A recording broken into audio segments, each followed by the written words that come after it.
Hi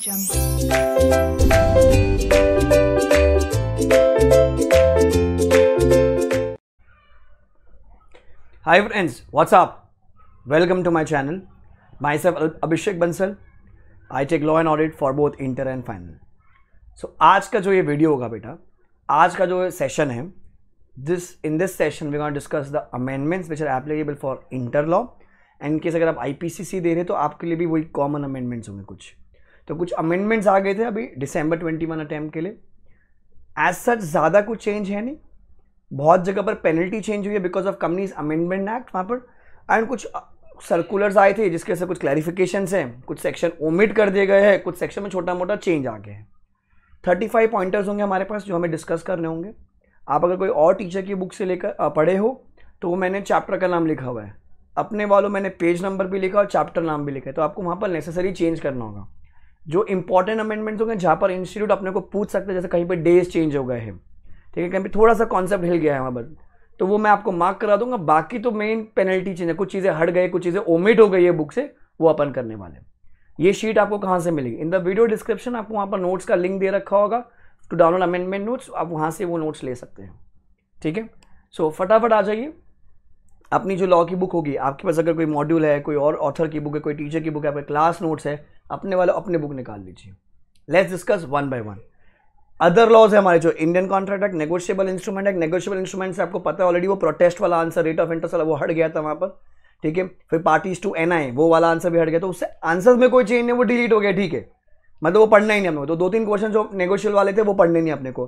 अपनी book में second last and last question, second last and third last question, ठीक है. वो हुंडी के ऊपर वाले जो क्वेश्चन, रेट ऑफ इंटरेस्ट वाला एंड प्रोटेस्ट वाला, वो नहीं पढ़ना है आपको. जनरल क्लॉजेस में कोई अमेंडमेंट नहीं है. इंटरप्रिटेशन ऑफ स्टैट्यूट्स में तो क्या ही अमेंडमेंट हो गया, पूरा चैप्टर ही अलग इंग्लिश में चलता है, बराबर, उसमें कोई अमेंडमेंट नहीं. कंपनीज एक्ट में कुछ है 5 चैप्टर में जहाँ पर ज़्यादा चेंज है, जहाँ पर इंस्टीट्यूट अपने को छेड़ सकता है. आ जाइए, let's discuss one by one. So पहला जो हमारा amendment, if you see on the screen, बेटा ये नोट्स आपको मैंने बताया अभी, यूट्यूब में नीचे डिस्क्रिप्शन होगा, वहाँ से आप नोट्स डाउनलोड कर सकते हैं, ठीक है. Let's start. सो पहला जो चेंज है बेटा, chapter number 2 page 118, nomination by the subscriber और द मेंबर ऑफ OPC. अब पुराना क्या था मेरे को याद नहीं है, आप नया वाला पढ़ोगे. अपन ऐसा बोलते हैं कि only a natural person and a resident in India. A natural person was an Indian citizen and resident in India, बराबर, ऐसा बोलते थे. अब वहाँ पर क्या चेंज हो गया है? Sir, it may be noted that only a natural person who is an Indian citizen whether resident in India और अदरवाइज. वैसे वेदर रेसिडेंट इन इंडिया और अदरवाइज मतलब अगर वो विदेश वाला भी हुआ तो भी वो OPC शुरू कर सकता है एंड वो उसका नॉमिनी बन सकता है. पहले हमेशा अपन क्या बोलते थे, वो ही has to be a resident in India. पहले हमेशा अपन ये बोलते थे. अब क्या हो गया? Sir, whether resident in India और otherwise shall be eligible to incorporate OPC and shall be the nominee for the sole member of OPC. तो क्या चेंज है बेटा? ये वाला चेंज. अच्छा, अब रेसिडेंट इन इंडिया कितना हो गया? Do not mix it with your DT. आपके DT के टीचर अलग है. हमेशा मैं बोलता हूँ लॉ अलग है, DT अलग है, A भी अलग है, B भी अलग है. समझ रहे होंगे आप क्या कह रहा हूँ मैं, बराबर. तो दोनों अलग अलग चलते अपने. So it says here the term resident in India means a person who has stayed in India for a period of not less than 120 days. Not less than 120 days मतलब बेटा minimum 120 days, minimum 120 days during the immediately preceding financial year. तो when you talk about OPC, वहाँ पर मेरे को DT वाला नहीं देखने का, मेरे को minimum 120 days देखने का. तो पहला चेंज तो ये है. So chapter 2 page 118. Chapter 2 page 118.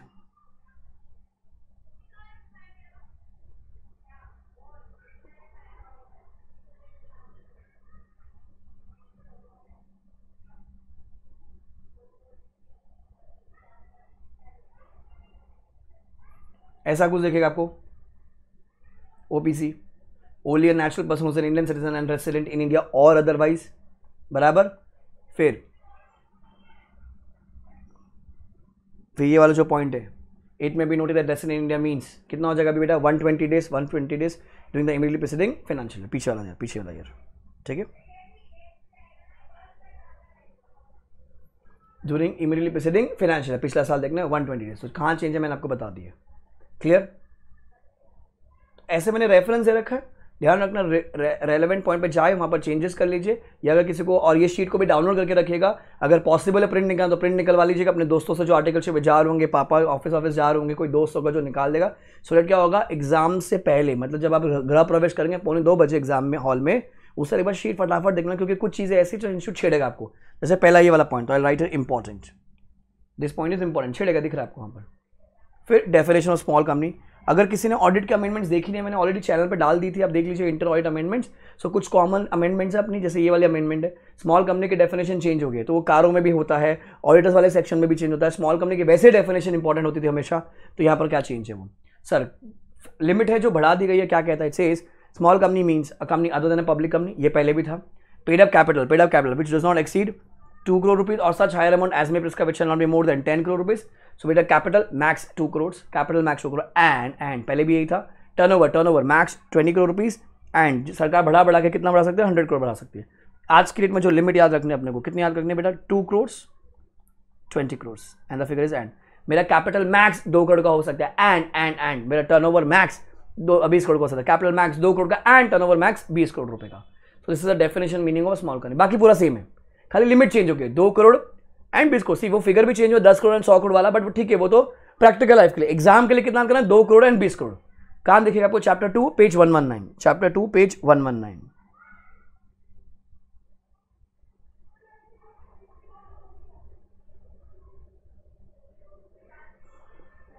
Small company की definition, paid up capital which does not exceed, बेटा आपको पता है कितना हो गया अभी, यहाँ पर चेंज है बराबर 2 करोड़ रुपया, और सरकार बढ़ा के उसको 20 कर सकती है एंड टर्नओवर 20 करोड़, सरकार बढ़ा के उसको कर सकते हैं वो 100 करोड़ बराबर। तो ये डेफिनेशन चेंज है, again this is important. Then फिर कुछ और क्लैरिफिकेशन आया है, क्या बोलता है वो देखो, the central government is amended companies blah blah blah blah shit blah blah blah blah blah, क्या बोलते हैं, companies which are not considered to be listed, अपने को पता होता था पर वो लोगों ने क्लैरिफिकेशन दिया कौन कौन सी कंपनीज लिस्टेड नहीं होती है। तो आपको शायद ये एमसीक्यू में पहचानने के लिए आ जाए, sir following company shall not be considered to be listed. पहला चीज, a public company which has not listed their equity shares on a recognised stock exchange, जिसने अपने इक्विटी शेयर्स लिस्ट नहीं किए but have listed their non convertible debt securities issued on private placement basis, non convertible redeemable preference shares issued on private placement basis. अच्छा, both the categories of 1 and above. Sir unlisted public company ने अगर ये list कर रखा है तो वो listed नहीं, अगर अनलिस्टेड कंपनी ने अगर इतना इक्विटी शेयर्स लिस्ट कर रखा होगा तो वो लिस्टेड होती है। अपन तो हमेशा ये कहते हैं बराबर, ऑडिट कमेटी की जब डेफिनेशन होती है, इंडिपेंडेंट डायरेक्टर जब अपन बातें करते हैं हमेशा यही बोलते हैं ना कि अगर सर लिस्टेड ने क्या अपना इक्विटी शेयर लिस्ट करके तो वो लिस्टेड होगी। सरकार कहते हैं अगर लिस्ट अनलिस्टेड पब्लिक कंपनी उन्होंने अगर ये सब लिस्ट कर रखा है तो हम उसको लिस्टेड नहीं मानेंगे। सर वापस से clarification, private company which has listed the non NCDs on private placement basis on recognised stock exchange. Private companies NCD, private company shares तो वैसे इशू नहीं कर सकती, अगर उन्होंने अपने एनसीडीज लिस्ट कर रखे होंगे तो वो अनलिस्टेड माना जाएगा, लिस्टेड क्यों मानेंगे उनको। Sir public companies which have not listed their equity shares on recognized stock exchange but whose equity shares are listed on a stock exchange in a jurisdiction as specified in section 23 of the act, as on section 23 of the act। अब 23(3) क्या होता है वो मैं आपको बता दूं, basically कुछ नहीं होता, वो कहता है कि in case of public companies, ठीक है, it may issue such class of securities for the purpose of listing on permitted stock exchanges in a permissible foreign jurisdiction और such other jurisdiction as may be prescribe, वो prescribe नहीं किया गया है। सो 23(3) आपको ने अगर नहीं भी समझा, बेसिकली क्या सरकार बताएगी कि भैया अगर आप कोई फॉरेन जुरिडिक्शन में या फिर अगर आप इंडियन जुरिडिक्शन में कुछ अगर शेयर्स लिस्ट करते हो, कौन सी कंपनीज, वो सरकार बताएगी, तो बताया नहीं गया। तो भैया अगर अनलिस्टेड कंपनीज है, मतलब पब्लिक कंपनीज है जिसने अपने जो सिक्योरिटीज इक्विटी शेयर्स है रिकॉग्नाइज एक्सचेंज पर नहीं डाले बट कोई और जो एक्सचेंज पर डाल दिए जिसको सरकार ने बताया गया, उनको भी हम लोग लिस्टेड नहीं मानेंगे, उनको भी लिस्टेड नहीं मानेंगे। तो बेटा ये न्यू पार्ट एग्जाम में दिख सकता है आपको ये भी, ठीक है, that's point number 3, sorry point number 2 का नेक्स्ट पॉइंट ध्यान रखना, ये दिख सकता है आपको पेपर में। तो 1 and 2 important. Third, reservation of name, कुछ नहीं है, खाली जो फॉर्म रिजर्व यूनिक नेम होता था ना बेटा, रिजर्व यूनिक नेम, उसकी जगह पे कौन सा फॉर्म आ गया नया, स्पाइक बोल लो, स्पाइस बोलो, simplified proforma for incorporating electronically plus. जैसे आईफोन प्रो मैक्स, वैसे पहले स्पाइस पढ़ते थे अगर आपको याद होगा तो, एंड स्पाइस के क्या आ गया, वो स्पाइस प्लस आ गया, स्पाइस प्लस, ठीक है। तो जो नाम है ना रन वाला, अपने नेम चेंज वाले में जो था ना अपना आंसर, नाम लेना पड़ता कंपनी अपन इनकॉर्पोरेट करते तो रन के थ्रू अपन लेते रिजर्व यूनिक नेम, अब वहां पर आ गया स्पाइस INC 32, स्पाइस INC 32, ठीक है। तो फॉर्म नाम नंबर चेंज है, तो ऐसा आंसर में इतना कुछ चेंज नहीं है, खाली रन की जगह पे स्पाइस 132। कहां पर चेंज करना, चैप्टर 3 में पेज 128 में, चैप्टर 3 में पेज 128 में। नेक्स्ट फिर क्या कहता है, point number 4, chapter 3 page 139 entire amendment topic is as follows. क्या है, अब वो पहले अपन स्पाइस फॉर्म पढ़ते थे, वैसे भी अपन वो आरटीपी बोलते हैं, रीड इफ टाइम परमिट्स। अब वो स्पाइस की जगह पे नया फॉर्म आ गया स्पाइस प्लस। क्या आ गया सर? Spice plus. तो जो पूरा है चैप्टर 3 पेज 139, देखो इधर,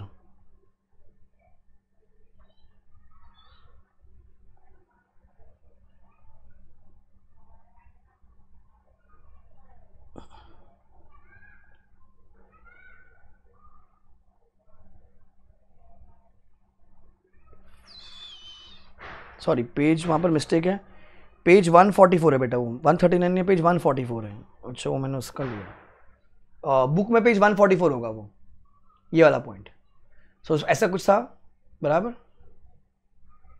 अब इसमें क्या चेंज हो, वैसे भी इसको अपन ने आरटीपी लिखा हुआ था पूरा, पेज 144, 145, 146, वापस उसकी जगह पे भी नया वाला फॉर्म आ गया। लेट्स रीड इट, बिकॉज अपन ये पहली बार कर रहे हैं, पढ़ ही लेते इसको एक बार अपन। Sir under SPICe simplified integrated process for incorporation of company electronically plus the application for allotment of up to 3 directors। आपके पास अगर 3 से ज़्यादा डायरेक्टर्स है जिनके पास डिन नहीं है तो आप नॉर्मल रूट से जाएंगे, अगर आपके पास 5-6 डायरेक्टर्स बनने जा रहे हो, आप 5 में से मैक्सिमम 3 का ही आप इसके थ्रू अप्लाई कर सकते हो। अगर आपके पास 2 लोग हैं तो उनका बाद में आप अलग से डिन लीजिएगा। तो स्पाइस के थ्रू अपन कितने लोग का डिन ले सकते हैं? मैक्सिमम अप टू 3 लोग का। हाँ, अगर 5 डायरेक्टर्स है, 5 के पास डिन है, तो अब ये फॉर्म क्यों यूज करोगे आप? बराबर, सीधा इनकॉर्पोरेट करो, क्योंकि इसमें कोई दिन लेने की जरूरत नहीं है। Sir reservation of name, incorporation of company and the particulars of appointment of maximum 3 directors of the propose company shall be filed through INC 32, मतलब वो स्पाइस INC 32 उसके थ्रू कर सकते हैं।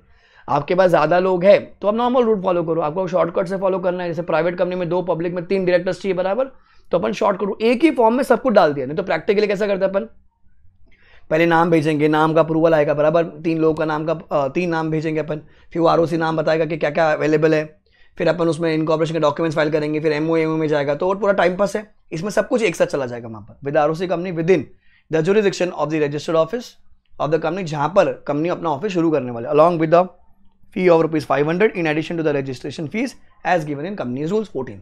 तो जो फॉर्म की फीस है वो 500 रुपये प्लस जो रजिस्ट्रेशन फीस है ना, स्टैम्प ड्यूटी से भरनी पड़ती है, वो अलग भर के खत्म करो। अब it may be noted that in case of a company incorporated with effect from so and so date with a nominal capital of less than or equal to 15 lakh, or in respect of companies not having a share capital whose members or whose number of members as stated in the award does not exceed 20, sir, fees on spice shall not be applicable। तो इनको exemption मिली है fees से, जहाँ पर nominal capital less than or equal to 50 lakhs है, in respect of companies not having share capital, मतलब guarantee company, whose number of members as given in articles is not exceeding 20, मतलब maximum 20 लोग है, capital less than equal to 15 lakh है, membership कितनी maximum 20 लोग रहेंगे वहाँ पर गारंटी कंपनी में, तो उनको फीस की बात एप्लीकेबल नहीं है, उनको एग्जाम्पशन है। The promoter of the applicant of the propose company क्या कहता है? शैल प्रपोज ओनली वन नेम, शैल ओनली वन नेम। वहाँ पर नॉर्मल में 3 देते हैं, यहाँ पर खाली आप एक ही नाम दोगे in SPICe. Now when an applicant has filed for reservation of name which has been approved therein, he may fill the reserve name of the as a propose name of the company. In this method, the promoter or the applicant of the proposed company shall prepare e-memorandum as per INC 33, मतलब e MOA जाएगा, e MOA in form number INC 34। In case of section 8 companies, जो MOA होगा वो जाएगा INC 13 में, अहुआ जाएगा वो INC 31 में। नॉर्मल कंपनी के 33, 34 जाएगा, सेक्शन 8 वालों के 13 एंड 31। देखो 13 उल्टा कर दीजिए 31, 13, 31 बराबर। अच्छा, नॉर्मल कंपनी 33, 34, ई महुआ, ई अहुआ, यूपी बिहार वाले अपन, ई महुआ, ई अहुआ 33, 34 एंड सेक्शन के 13 एंड 31 उल्टा कर दीजिए। Now it may be noted that the facility file application of SPICe 32 is available as an option to the process for separate application. जो नॉर्मल प्रोसेस वो follow कर सकते तो आपका ऑप्शन है वहां पर। फिर द एप्लीकेशन फॉर और incorporation of a company under rule 38 shall be communicated by e form, shall be accompanied by an e form agile pro INC, नया फॉर्म है वहां पर। उसमें आप क्या क्या डिटेल्स दोगे? अपना GSTN दे दोगे, EPFO number, ESIC, PT number, opening of bank account, सब एक साथ दे देंगे। कौन से फॉर्म में? Agile pro INC 35, iPhone Pro वैसा अजाइल प्रो। तो ये सब प्रोसीजर पार्ट है, प्रैक्टिकल लाइफ के एग्जाम में से बहुत रेयर। अगर स्पाइस का कुछ आ गया तो ध्यान रखना। सर नॉर्मली अपन 3 नाम देते थे, यहाँ पर अपन एक ही नाम देंगे प्रपोज का, बराबर। अच्छा, डायरेक्टर मैक्सिमम 3 का डिटेल्स आप दे सकते हो। फिर आप फीस दोगे 500 along with the registration fees जो भरनी पड़ती है। आप एक नाम देके कंपनी इनकॉर्पोरेट कर दोगे, फिर अपना ई महुआ लगाओगे 33 में, ई अहुआ लगाओगे 34 में, सेक्शन 8 के लिए केस लगाएगा 13 एंड 31, 13 एंड 31। आपका ये मैंडेटरी नहीं है, ऑप्शनल होता है। आप सेपरेट जो डिटेल वाला फॉर्म है वो भर सकते हो। साथ में आप अजाइल प्रो INC 35 के through GST NE EPFO ESIC PT number bank account सारा एक साथ भर के दे सकते हैं अपन ROC को। तो वेरी रेयर, मतलब पेपर में अगर आ गए तो खाली वो प्रोसीजर पार्ट है यहाँ पर। फिर ये बीच में प्रैक्टिकली कुछ आया था, active company tagging identities and verification. Active मतलब वो जियो टैग लोकेशन आपने सुना होगा, प्रैक्टिकली ये मैंने एग्जाम में पढ़ाते वक्त बताया था कि जियो टैग करना मैंडेटरी हो गया। वो गूगल मैप से आपका लिंक देना पड़ता है उनको, क्योंकि आजकल का तो बोगस कंपनी बनाता है ना, एक ही एड्रेस पे 100 कंपनीज बनी हुई है। उसको पकड़ने के लिए अपने को ये डिटेल्स आनी पड़ती है। तो क्या कहते हैं, substitution for the following point 3 in place of existing point 3 DI12 changes कहाँ जाएगा, देखो मैं आपको बताता हूँ इसको। फिर देखो तो एज सच इससे मेरा कोई आंसर इफेक्ट नहीं हो रहा। मैंने यहाँ पर सामने स्क्रीन पे खोल रखा है, क्या बोलते हैं देखो, active company tagging and verification that's called active.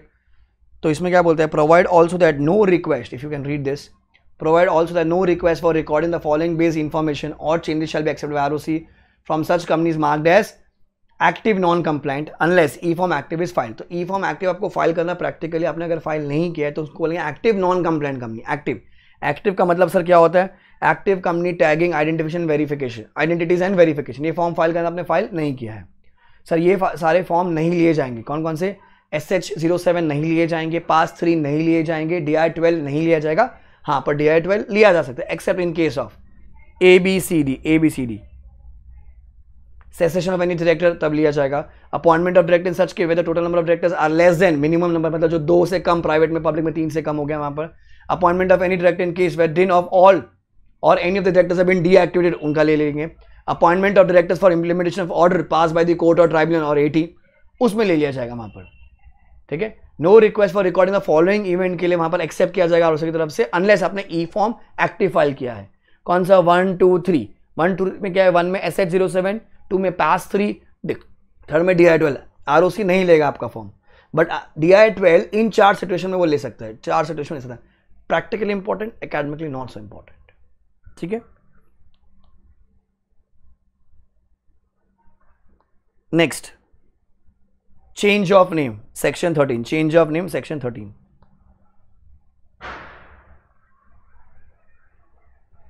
तो ये मैं आपको पहले बता चुका। अच्छा, पहले अपन क्या बोलते थे,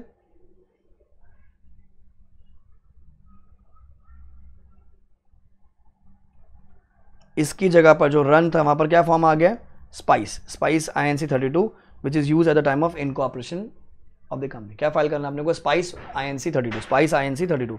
ये अपन ऑलरेडी पहले बोल चुके, यहाँ ऑलरेडी बोल चुके, सेम फॉर्म है वो, उसी को लिंक कर रहे हैं, नॉट सो इंपॉर्टेंट। ठीक है, सो अमेंडमेंट 3 खाली रीड करनी थी, 4 खाली रीड करनी थी, 5 एप्लीकेशन फॉर इनकॉर्पोरेट वाला रीड करना है, 6 खाली रीड करना है, 7 उसी से लिंक्ड है सेक्शन 13 में। रन की जगह पर क्या जाएगा, स्पाइस INC 32। कहाँ चेंज है बेटा, चैप्टर 3 पेज 128, जहां पर नाम का चेंज होगा, वही वाला पॉइंट है। Come to shifting of registered office, chapter 6 page 171, question 9, shifting of registered office, ये काम की चीज है।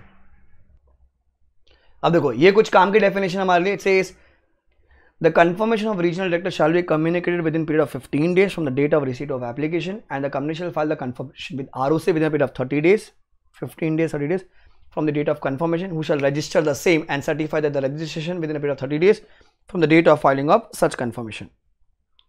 रीजनल डायरेक्टर का जो कन्फर्मेशन है वो आप 15 दिन में ROC को फाइल करोगे। ठीक है, sorry, the confirmation of regional director shall be communicated with in a period of 15 days. तो रीजनल डायरेक्टर अपने को 15 दिन में रिप्लाई करेगा, अपन उसको ROC को इंटीमेट करेंगे 30 दिन के अंदर, ROC उसको रिकॉर्ड करेगा विद इन 30 डेज, ROC उसको रिकॉर्ड करेगा with in 30 days. Regional director का कन्फर्मेशन जो है, रीजनल डायरेक्टर अपने को कन्फर्मेशन देगा with in 15 days, upon ROC को देंगे 30 दिन में, एंड 30 दिन के अंदर वो अपने को कम्युनिकेट कर देगा कि मैंने फाइल कर दिया है। कहाँ चेंज हुआ है, page 177, question 9, chapter 6, page 171 I think. अब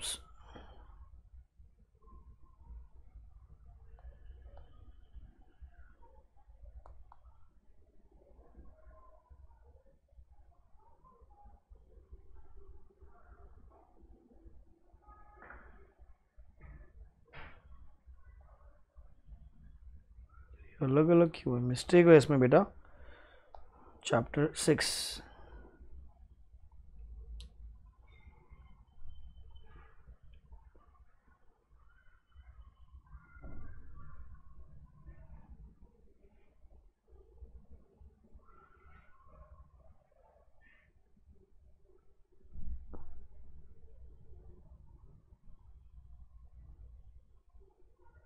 क्वेश्चन नंबर 9, तो पेज 186 है, प्लीज़ चेंज है, वहाँ पर भी कुछ पता नहीं, कुछ मैंने शायद पुराना एडिशन खोल दिया, आई थिंक पेज 186 है, पेज 186, इसमें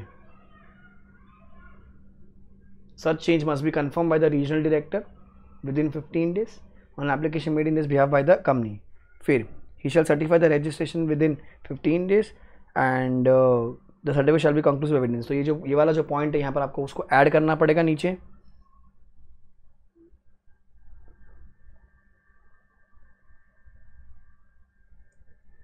Page 186.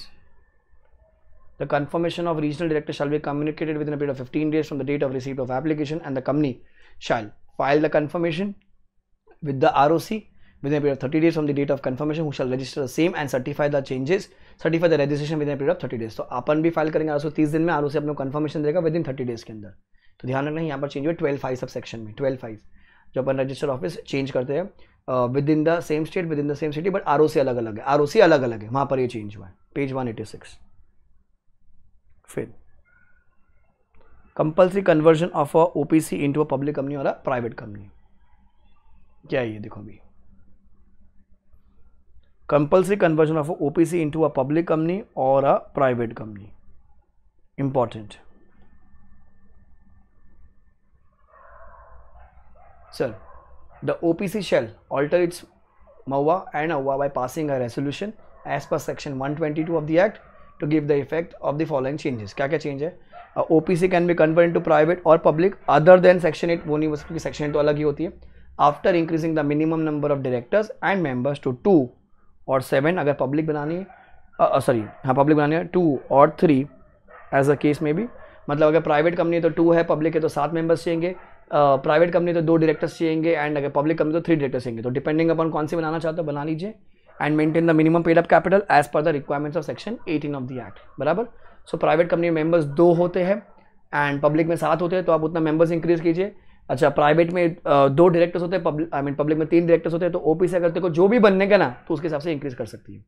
The company shall file form number INC 6 for its conversion to private और public company other than section 8 by attaching the following documents: AWA MOA, copy of resolution, list of proposed members along with directors and उनका consent, list of creditors and the latest audited balance sheet and P&L. On being satisfied, ROC क्या कर देगा? ROC कोई दे देगा, कोई मिल गया, company is incorporated. Important. फिर voluntary conversion of OPC into public company और प्राइवेट कंपनी. पता है वो 50 लाख और 2 करोड़ हुआ करता था. 50 लाख और 2 करोड़.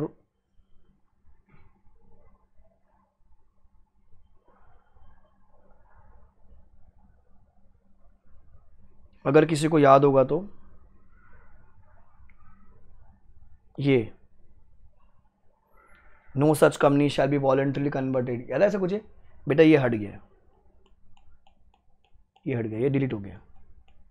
पेज है 118 बुक में, ये हट गया, डिलीट हो गया. ठीक है, तो वॉलंटरी खत्म. वो जो कन्वर्जन वाला जो भी आंसर सीखा वो इंपॉर्टेंट है, वो एग्जाम में देख सकते हैं. मिस्टर राम है, OPC है, बहुत बढ़ गया है, वो कहते हैं कि मेरे को पब्लिक बनना है, प्राइवेट बनना है, जो भी बनना है उनको, तो आपको फॉर्म भर के देना पड़ेगा. वो पूरा जो डिटेल्स अपन ने पढ़ा वो काम की चीज़ है. ठीक है,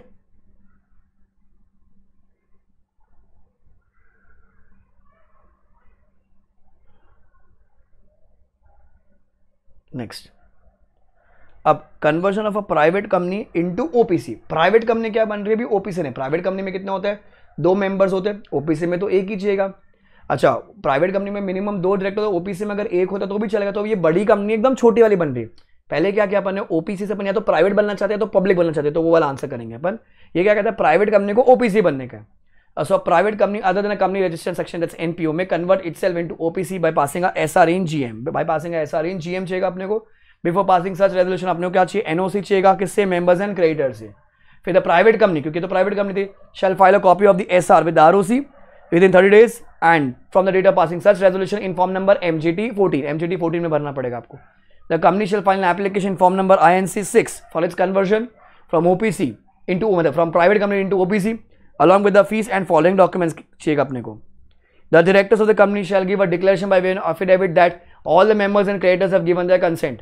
तो डायरेक्टर्स को सर्टिफाई करेंगे भैया वो लोग को जो कंसेंट जो चाहिए था उन लोग लेकर आ गए. List of members and creditors, latest audited balance sheet P&L and copy of NOC जो ऊपर बना के ना, मतलब ROC जो क्रेडिटर्स है उन्होंने जो नो ऑब्जेक्शन दिया है वो पीछे आप अटैच कर दीजिए। ROC चेक करके वो खुश हो गया तो कोई दे देगा, कोई मिल गया सर्टिफिकेट ऑफ इनकॉर्पोरेशन, कोई सर्टिफिकेट ऑफ इनकॉर्पोरेशन। अब वो कंपनी जो है वो नई OPC बन गई, जो प्राइवेट है वो OPC बन गई है।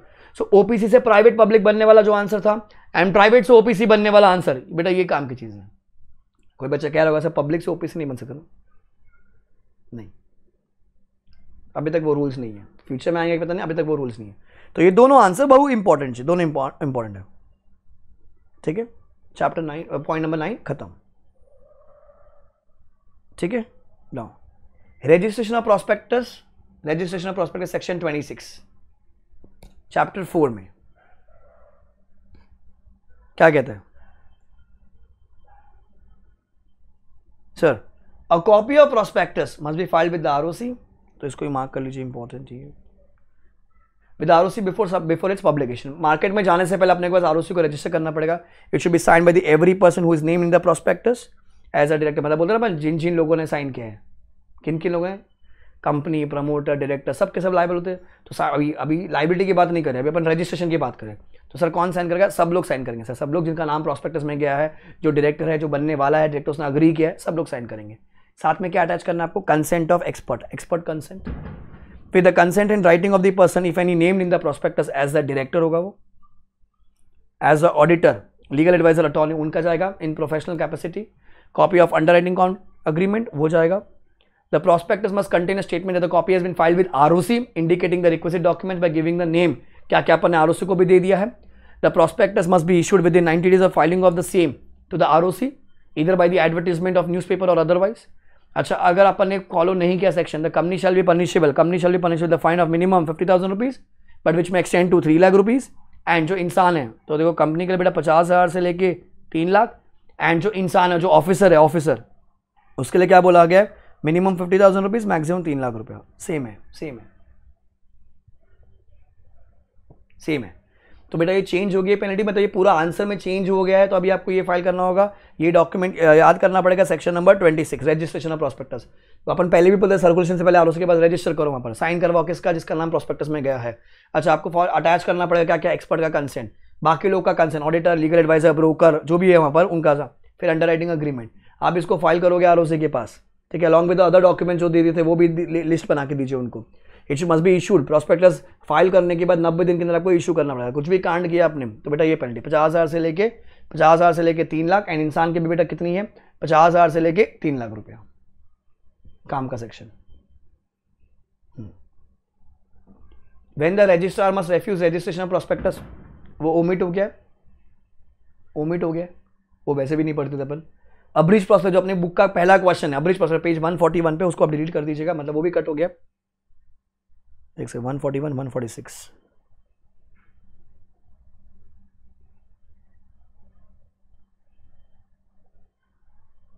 यार, फिर से मिस्टेक है वहां पर,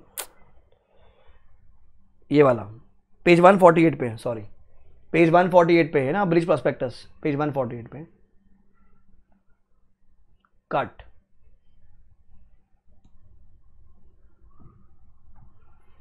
वन 148 एंड एक ये होगा पावर्स ऑफ सेबी वाला, ये वैसे भी अपन काटते थे, अपन तो पहले भी काटते नहीं पढ़ते। पेज 153 पे, 153 अपन ने काटा होगा, देख लीजिए आपकी बुक में, तो ये भी डिलीट हो गया है, पेज 153 वाला और पेज 148 वाला। तो I just change the page number, 148 वाला और पेज 153 वाला, ठीक है, ओमिट हो गया। तो जो अपने अब्रीज प्रोसेस में बेसिकली जो कॉन्सेप्ट है वो है अभी भी, बेसिकली क्या हुआ है वहाँ पर, जो पहले बल्कि फॉर्म हुआ करता था अब्रीज प्रोस्पेक्टस, वो पूरा चेंज कर उन्होंने बहुत छोटा कर दिया है, वहाँ पर बहुत छोटा कर दिया अब्रीज प्रोस्पेक्टस में। मतलब वो एज अब्रीज प्रोस्पेक्टस जो कंटेंट है वो सेबी के कुछ ICAR की गाइडलाइंस होती है जो अपने को सिलेबस में नहीं है, इसलिए वो वहाँ से डिलीट हो गया, ध्यान रखना, ध्यान रखना वो। So if you see this part and if you read this, देखो, SEBI has come to form a view based on the practical filings of abridged prospectus by the issuer security that the abridged prospectus themselves become bulky. So the underlying intent behind stipulation of this requirement of providing a concise document that captures in outline the most important details pertaining to any issue was getting defeated. Therefore, with a view to making Abridged prospectus less voluminous and more reader friendly, SEBI issued a notification dated so and so date, ठीक है, blah blah blah, so an amendment to amend the disclosure mandate from an abridged prospectus. The requirements were contained in regulation 58 with schedules 8 of the said ICDR. So जो ICDR के requirement उसमें वो है, वहां पर डाल दे, तो कंपनीज एक्ट के पार्ट से उसको कम कर दे, क्योंकि अब्रिज का मतलब बोला छोटा छोटा प्रोस्पेक्टस, अब वो छोटे में बहुत बड़ा हुआ करता था, अब उसको हटा के उन्होंने क्या बोला, भैया एक काम करो, यहां से लेके आप उसको आईसीडीआर में जो दिया ना हमने, नया जो फॉर्म दिया उसके हिसाब से डाल दीजिए यहां पर। अब इसमें कुछ बहुत ही कम पॉइंट्स है, बहुत ही कम पॉइंट्स यहाँ पर, बहुत ही कम पॉइंट्स उनको फॉलो करना। तो ऐसे मेरे आंसर्स में कोई इफेक्ट नहीं हो रहा है, ध्यान रखना। Now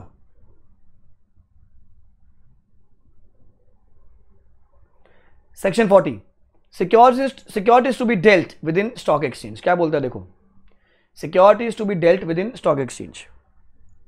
every company making public offer shall before making such offer will make an application to one और more exchange for the obtaining permission of the securities to be dealt with such stock exchange. बराबर, अपन ROC को मैंने exchange को apply करके मेरा share list करो। Where prospectus state an application has been made, such prospectus should also state the name और names of the exchange जहां पर अपन सिक्योरिटीज को लिस्ट करने वाले।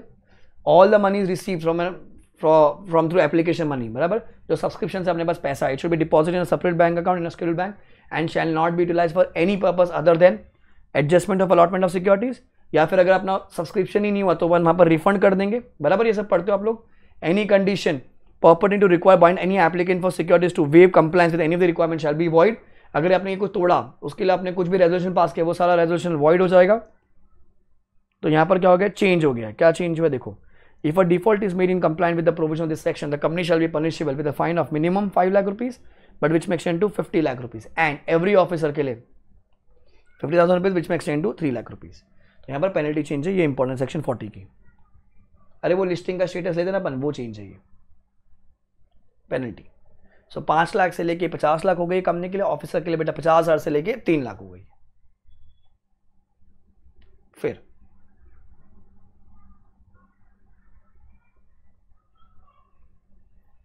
Section 29, public offer of securities to be in demat form, क्योंकि अभी तो क्या हो गया, सब चीजें डीमैट के थ्रू होगी, तो आंसर्स में कोई चेंज नहीं हो रहा है। अपन वैसे भी 29 वाला नहीं पढ़ते थे, खाली क्या है, every company making public offer and every unlisted public company and such other class of companies shall issue the securities only through demat form. Other companies में इशू इन फिजिकल और इन डीमैट, उनके पास ऑप्शन होता है। पर बेटा अगर जो listed company है, मतलब अनलिस्टेड पब्लिक कंपनी जो अपनी सिक्योरिटीज लेकर आएंगे, या फिर अदर क्लास ऑफ कंपनी जो प्रिस्क्राइब किया जाएगा, वो मैंडेटरी डीमैट में करेंगे। तो आंसर्स में कोई चेंज नहीं है, खाली रीड करना है, कहीं भी फर्क नहीं पड़ रहा है इससे।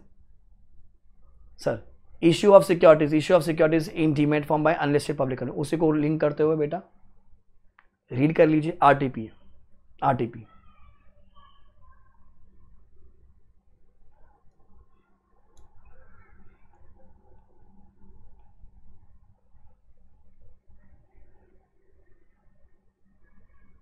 प्रैक्टिसिंग सीएस से उनको अप्रूवल लेना पड़ेगा, साइन करवा के लाना पड़ेगा एंड उसको सर्टिफाई करवा के पास 6 भर देना अपन वहां पर अनलिस्टेड पब्लिक कंपनी को। ठीक है, तो ऐसा कोई आंसर चेंज नहीं होना इससे भी। Punishment for impersonation and GDR का आंसर्स, इसमें आई थिंक पेज नंबर में कुछ इशू है। प्रोस्पेक्टस में को टुवर्ड्स द एंड आपको मिलेगा इम्पर्सोनेशन वाला आंसर।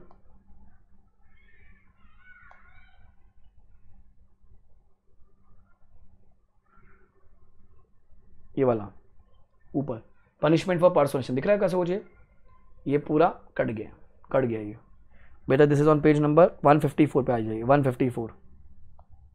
और नीचे जो जीडीआर के जो रूल्स देखे ना, वो भी मत पढ़ना, भी कुछ पढ़ने का जरूरत नहीं है। 154 एंड 155, 154 एंड 155 कुछ भी पढ़ने का जरूरत नहीं है, नहीं पढ़ना है 154 155।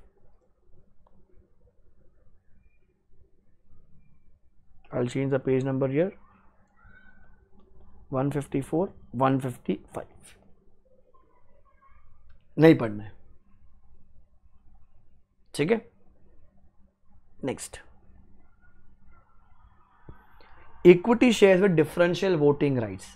ये जो आंसर है इसको इंपॉर्टेंट मार्क करके चलना, सेक्शन 43 इंपॉर्टेंट मार्क करके चलना, अमेंडमेंट नंबर 13 इंपॉर्टेंट। देखो अभी no company limited by shares shall issue equity shares with differential voting rights as to dividend voting. General अपन क्या बोलते हैं, एक शेयर आपके पास एक वोट मिलेगा आपको, बराबर 1000 शेयर है एक वोट, 1 मेंबर 1 वोट बोलते हैं अपन। बट आप क्या बोल सकते हो, आपकी वोटिंग राइट्स हम चेंज कर सकते हैं अगर मैं ये वाले इक्विटी शेयर इशू करूंगा तो। उसके लिए कुछ कंडीशन है। पहला, AOA should authorise the issue. Number 2, OR pass किया गया है आपने जनरल मीटिंग, तो पहला है औवा। Number 2, or at general meeting. Provided whether equity shares are listed on a recognised stock exchange, the issue of such shares shall be approved by the shareholder through a postal ballot. Physical आने की जरूरत नहीं, postal ballot से आप approval दे सकते हो। The voting power in respect of shares with differential voting rights shall not exceed 74% of the total voting power, including voting power in respect of equity shares with differential rights issued at any point of time। मतलब maximum आप 74% of total voting power के shares differential voting right से issue कर सकते हो। ये change है, ठीक है। डी वाली कंडीशन होती थी वो ओमिट हो गई है, देखनी नहीं अपने को। The company has not default in filing FS and annual return for 3 financial years, ठीक है। उन्हें कोई डिफॉल्ट नहीं कर रखा है द कंपनी ने। अच्छा, there is no subsisting default, मतलब existing default the payment of declared dividend to its any share holders और रीपेमेंट ऑफ मैच्योर डिपॉजिट और रिडम्पशन ऑफ प्रेफरेंस शेयर्स या फिर रिडम्पशन ऑफ डिबेंचर्स। बेटा कुछ भी ये लोग ने डिफॉल्ट नहीं कर रखा है। The company has not defaulted in payment of dividend on preference shares और repayment of any term loan of PFI और स्टेट लेवल फाइनेंशियल इंस्टीट्यूशन और शेड्यूल्ड बैंक। बेटा कोई आईपीएफ का डिफॉल्ट नहीं है, कोई ईपीएफ का डिफॉल्ट नहीं है, कुछ भी डिफॉल्ट नहीं कर रखा है। अच्छा, अगर डिफॉल्ट कर रखा है, प्रोवाइडर कंपनी में issue equity shares with differential voting rights upon expiry of 5 years from the end of the financial in which the default was made good. अच्छा, डिफॉल्ट कर रखा है, कोई बात नहीं, उस साल छोड़ दीजिए जिस साल आपने डिफॉल्ट ठीक किया, उसके आगे के जो नेक्स्ट 5 साल है, 5 साल गैप, 5 साल वाला आप इशू कर सकते हो। डिफॉल्ट किया, डिफॉल्ट को ठीक किया, फिर जब वो फाइनेंशियल खत्म होगा वहां से 5 साल बाद आप इशू कर सकते हो। The company has not been penalized by the court or tribunal or SEBI for during the last 3 years। FEMA वेमा सेक्रा वगैरह कुछ भी कांड नहीं कर रखा है अपने लोग का। बस ये आंसर है। इसमें जो मेन चेंज है बेटा, ये एमसीक्यू में भी आ सकते, ध्यान रखना 74%, पहले कुछ और था, अभी 74 हो गया। तो आपकी बुक में अगर ये नहीं है, वहाँ पर नहीं होगा, आई थिंक अपनी बुक में नहीं होगा 43, इसको आप निकाल के चिपका दीजिएगा, याद कर लीजिएगा, रट्टा मान लीजिए, औवा चाहिए, ओवार चाहिए। अगर लिस्टेड कंपनी है तो बेटा आप पोस्टल बैलेट से पास करवाओगे, 74% तक आप इशू कर सकते हो। अच्छा, डी ओमिट हो गया सर, एफएस के प्रति, एनुअल रिटर्न के प्रति अपन ने लास्ट 3 साल में कोई डिफॉल्ट नहीं कर रखा है, कोई अपना डिविडेंड के प्रति, मैच्योर डिपॉजिट्स के प्रति, डिबेंचर्स के प्रति कोई भी डिफॉल्ट नहीं है वहाँ पर। अच्छा, मैंने कोई भी repayment of PFI and state level financial institution या शेड्यूल्ड बैंक का कोई भी डिफॉल्ट नहीं करेगा, इंटरेस्ट के प्रति, ईपीएफ के प्रति, आईपीएफ के प्रति, किसी के प्रति भी कोई डिफॉल्ट नहीं। अगर डिफॉल्ट है वहाँ पर, डिफॉल्ट ठीक किया, फाइनेंशियल के एंड में गया, वहाँ पर नेक्स्ट 5 साल का गैप रखा, 5 साल बाद मैं इशू कर सकता हूँ। फिर कोर्ट या ट्राइब्यूनल ने कोई मेरे को पेनल्टी नहीं लगा रखी। इंपॉर्टेंट आंसर, एमसीक्यू में दिखेगा आपको। फिर buyback of shares and security, buyback में पेनल्टी चेंज होगी बेटा। Again I think page number मुझसे कोई पुरानी एडिशन का आ गया वहां पर, चैप्टर 5 बायबैक ऑफ शेयर्स में, buyback of shares.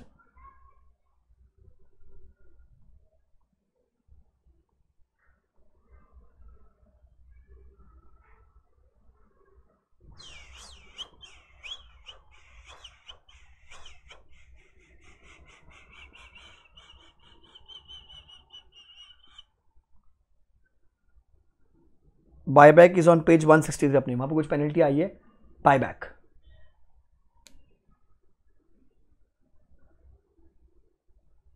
Page 158,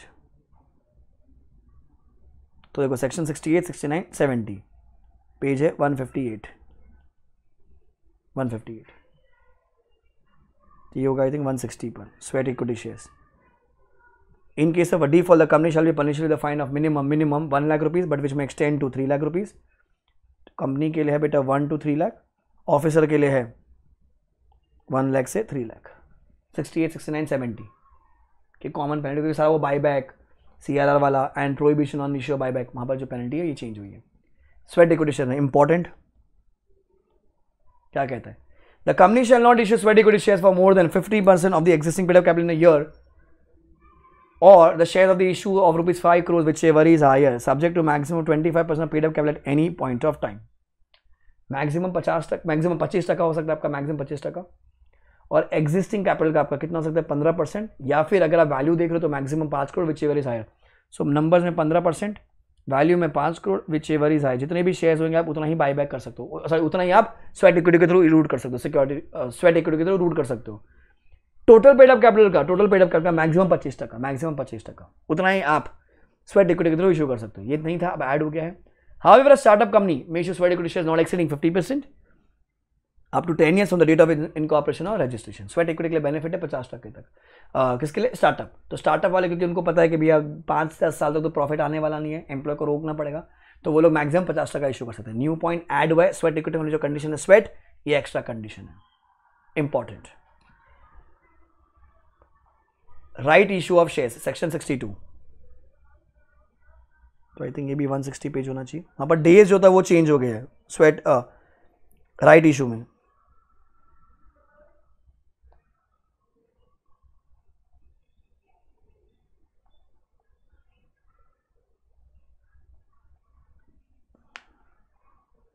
this is 165।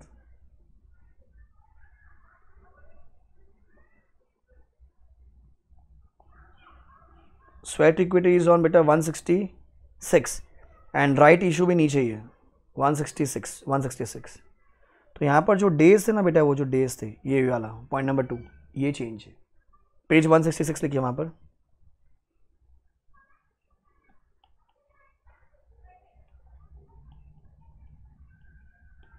ये भी 166 राइट इशू में, पेज 166। क्या चेंज हुआ देखो। The company must give notice by sending a letter of offer to each of the equity shares, giving an option to take the shares offered to him by the company. फिर the notice to refer shall be dispatched through register post or speed post or email or through any other mode, having proof of delivery to all the existing shareholders at least 3 days before the opening of the offer. The shareholder must be informed that the number of shares he has an option to buy, giving him at least 15 दिन or such lesser number of days as may prescribe, which shall not be less than 7 days and not more than 30 days. So minimum 7 दिन, maximum 30 days. If the shareholder does not convey the company to his acceptance, he shall be deemed to have declined offer. तो ये days में change हो गया बेटा, page number 166, page number 166, ध्यान रखना।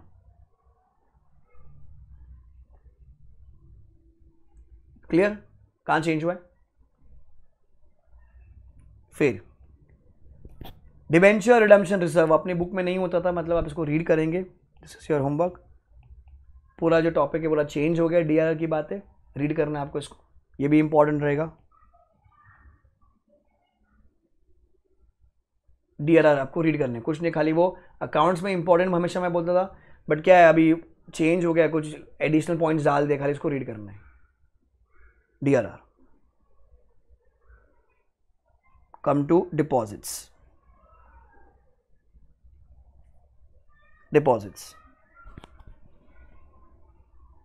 Chapter 14।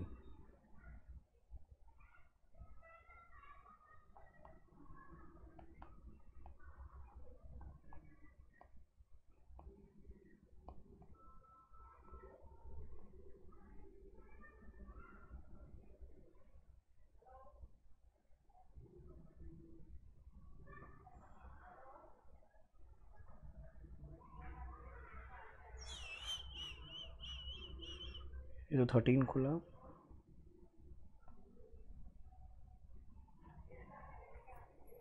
I think मैंने जो पेज नंबर लिंक किया वो भी पुरानी बुक से लिंक कर दिया है, तो वो मिस्टेक हो गई है बेटा।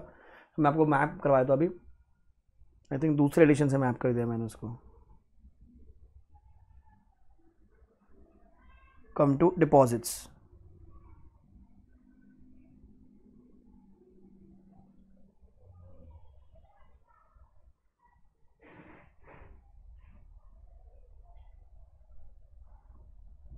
डिपॉजिट्स में पेज नंबर 340, मैं मैप करवा दूंगा, टेंशन मत लीजिए। पेज नंबर 340, इसमें ऐसा कुछ पॉइंट दिख रहा होगा,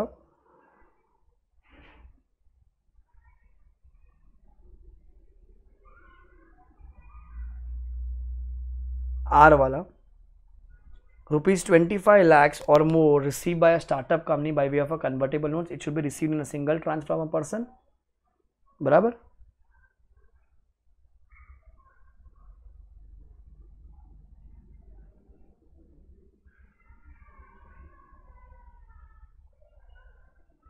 वहां पर उसी वाले पॉइंट में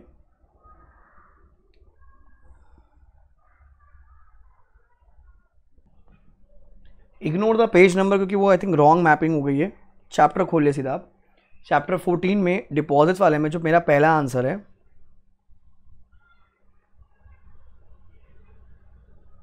इसमें if you see this answer, point number R वाला, ₹25 लाख वाला, ठीक है। अब यहाँ पर क्या करना है मैं आपको बताता हूँ।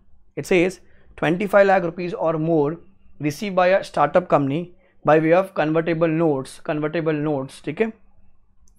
It should be received in a single tranche from a person, ये ऐसा लिखा होगा वहाँ पर। अब एक काम करो, यहाँ पर आप ऐड कर दीजिए लाइन, इसके आगे ऐड कीजिए, लिखो वहाँ पर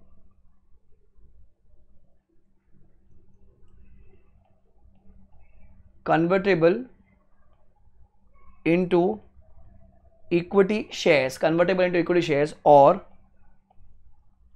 repayable within period not exceeding 10 years from date of issue। ये लाइन लिख दीजिए यहाँ पर, कन्वर्टेबल इंटू इक्विटी शेयर्स और repayable within period of not exceeding 10 years from the date of issue. ये लाइन लिख दीजिए। तो डिपॉजिट्स में यही चेंज था, not exceeding 10 years from the date of issue. चलो page number is 340।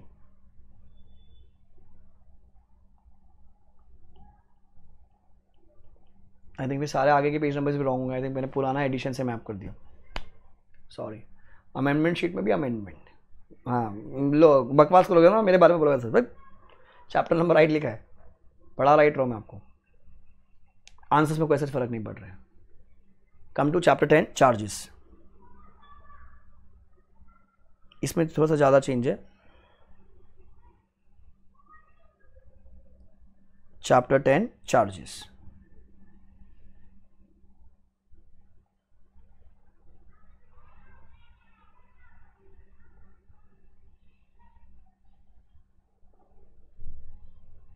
Punishment for contravention दिख रहा है आपको, पेज नंबर है आपका 234।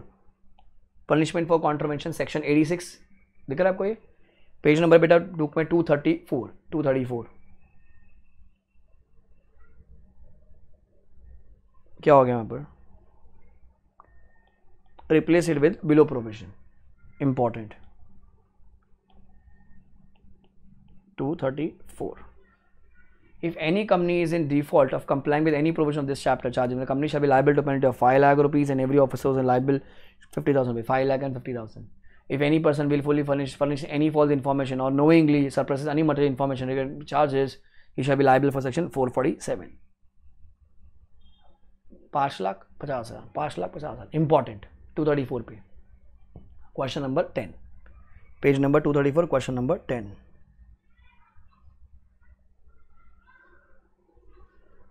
रुक जाओ अभी, ध्यान रखना। तो ये चेंज हो गया, इंपॉर्टेंट रहेगा आपके लिए, मैंने पहले भी इंपॉर्टेंट लिखा था। Section 81 and 85, section 81 and 85, 81 85 page number 230 पे कट, ठीक है। तो एग्जाम के लिए आपको नहीं पढ़ना है 81 85 cut.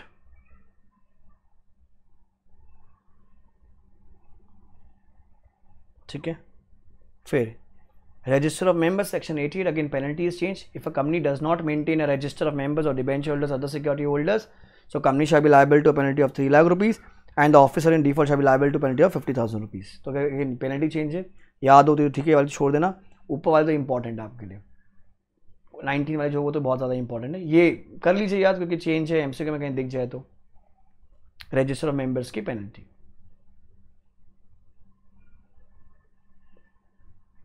Next annual return, answer में बहुत ज़्यादा चेंजेस इसमें इंपॉर्टेंट, अपनी बुक में नहीं मिलेगा इसलिए मैंने पूरा यहाँ पर डाल दिया। एनुअल रिटर्न क्या कहता है, every company shall prepare a return that's called annual return in prescribe form containing the following particulars on the close of the financial 31 March के दिन। क्या कह जाएगा वहाँ पर, sir register office, principal business activities, holding company, subsidy company, associate companies, पूरा छास उसका डिटेल्स दीजिएगा आप। Shares, debenture, other security holders का शेयर होल्डिंग पैटर्न दीजिएगा। पॉइंट नंबर सी ओमिट हो गया है। D member debenture holders along with the changes, कुछ चेंज हुआ है तो उसका डिटेल्स दे दीजिए। प्रमोटेड डायरेक्टर KMP उनका डिटेल दे दीजिए, कितना मीटिंग हुआ था मेंबर्स का, बोर्ड का अलग अलग कमेटी का उसका डिटेल दे दीजिए, remuneration of director and KMP, penalty on the director companies and officer उनका डिटेल दे दीजिए, फिर कंप्लायंस इसके जो सर्टिफिकेट है उसका डिटेल्स दीजिए, details in respect of shares held by और on behalf of the foreign institutional investor उनका details and such other matters as may be prescribe. तो एग्जाम में आ सकता है what are the contents of annual return, तो आपको ये लिखना पड़ेगा। It has to be signed by बेटा as a signed by a director and a CS। अगर CS नहीं है तो by company secretary in practice, company director sign करेगा एंड एक CS साइन करेगा, डायरेक्टर एंड CS साइन करेगा। अगर CS नहीं है तो कंपनी सेक्रेटरी इन प्रैक्टिस से आप साइन करवा लीजिए। अच्छा, in relation to OPC small company and private company, अगर वो स्टार्टअप है तो annual return shall be signed by the company secretary, अगर CS नहीं है तो by the director of the company. तो अगर आप OPC हो, स्मॉल कंपनी हो, स्टार्टअप प्राइवेट कंपनी, तो कौन साइन करेगा? खाली CS साइन करेगा। CS नहीं है तो फिर कौन करेगा? डायरेक्टर करेगा। वहाँ पर एंड की रिक्वायरमेंट नहीं है। हाउएवर द CG में प्रिस्क्राइब अब्रीज एनुअल रिटर्न, किसके लिए? OPC के लिए, स्मॉल कंपनी के लिए, another class of companies as may prescribe, prescribe नहीं किया गया। फिर the annual return filed by a listed company, or a company having such paid up capital as may prescribe shall be certified by a CS in practice in the prescribed form stating that the annual return discloses the facts correctly। तो listed company के लिए another class of company जिनका turnover बताएगा या capital बताएगा, कौन sign करेगा उसके लिए? CSP, company secretary in practice। फिर ये जो annual return की कॉपी वेबसाइट पर जाएगी and the same shall be disclosed in the board report।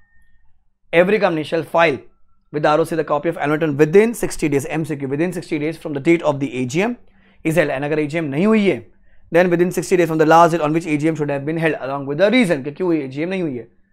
30 सितंबर का आखिरी दिन होता है मेरा, अक्टूबर नवंबर 30 नवंबर तक आपको फाइल करना होता है। बाकी प्रैक्टिकली वो एक्सटेंशन आते रहते हैं, ठीक है, आते रहते हैं। Point number 5 and 6 penalty, 5 and 6 penalty read कर लीजिए इसको, रीड।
डन है, एनुअल रिटर्न काम की बात है।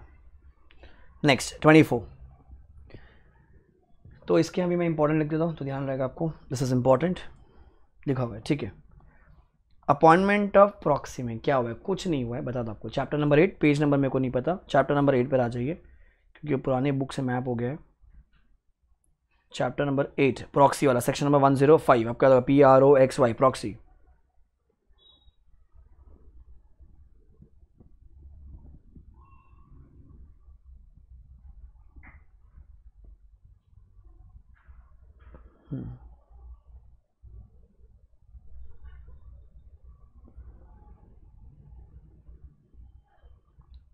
तो अगर आपको याद होगा पेज नंबर 200 पर ये वाला पॉइंट नंबर 4 अपन कटते हैं वैसे भी। If for any meeting of a company invitation to appoint the proxy blah blah blah blah blah blah, ये वाले पॉइंट में ही चेंज है, ये वाले पॉइंट में ही चेंज है, पॉइंट नंबर 4 में, पेज नंबर 200 बेटा 200, पेज नंबर 200 आइए। क्या है मतलब, क्योंकि आंसर्स में कभी इफेक्ट ही नहीं होता था, वहां पर चेंज है, पेज नंबर 200। देखो अभी, a company shall not issue any invitation at its expense to a member who is entitled to have the notice of a meeting, number of persons as specified therein as his proxy। In case of a default, अगर आपने issue कर दिया है, he will be liable to a penalty of 50,000 rupees. पहले नहीं होता था, वो ऐड हो गई है। सी क्या बोलता है? Company shall not issue any invitation at its expense to a member who is entitled to have the notice of a meeting to appoint number of persons specified therein as his proxy। भैया अगर आपको ताकत दी कि आप 4 लोगों को appoint करोगे तो कंपनी अपने खर्चे पे नहीं करेगी, आपके भी आप उन लोगों को 4 लोगों को, कंपनी ने आपको बता दिया ठीक है, आप कंपनी को पता कौन प्रॉक्सी होगा, अब वो आपके प्रॉक्सी बन करा रहे, कंपनी क्यों उनको इंटीमेट करेगी। अब किसी ऑफिसर ने अगर इशू कर दिया ऐसा चीज तो सर उसको पेनल्टी लग जाएगी 50,000 रुपये की। हाँ, पेनल्टी कब नहीं लगेगी ऑफिसर को, the officer of issued a list of person willing to act as proxy to a member at his return request and the said list is available on the request in writing to every member entitled to vote at the meeting by proxy. अगर वो list available है, सबके लिए खुली हुई है, तो penalty नहीं लगेगी, पेनल्टी नहीं लगेगी। कंपनी ने उसको इंटीमेट कर दिया कि भैया आप आ जाइए, राम के बिहाफ पे, श्याम के बिहाफ पे, अर्जुन के बिहाफ पे, करण के बिहाफ पे, आप उनके बिहाफ पे प्रॉक्सी बनकर आ जाइएगा, तो पेनल्टी नहीं लगेगी। Page number 200 appointment of proxy, point number 4, वहां पर ये चेंज है, पेनल्टी ऐड हुई है, ठीक है। फिर अब registration of certain resolutions and agreements, registration of certain resolutions and agreement section 117, हम इसको नहीं पढ़ते थे बट इसमें क्या होगा, अगर वो पेनल्टी का चेंज आ गया है तो वापस से इसको पढ़ना पड़ेगा। अभी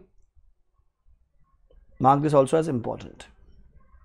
देखो, a copy of every resolution और any agreement along with an explanatory statement under section 102 to business OB and SB order business special business, if any annexed to the notice calling the meeting shall be filed with the ROC within 30 days of passing or making thereof in such manner as may be prescribed, provided that every copy of such resolution affecting the alteration of the articles and copy of every agreement shall be embodied in or annexed to every copy of the article, मतलब सबको attach करके आपको भेजने का है आपका, और उसके बाद रजिस्टर करना पड़ता है।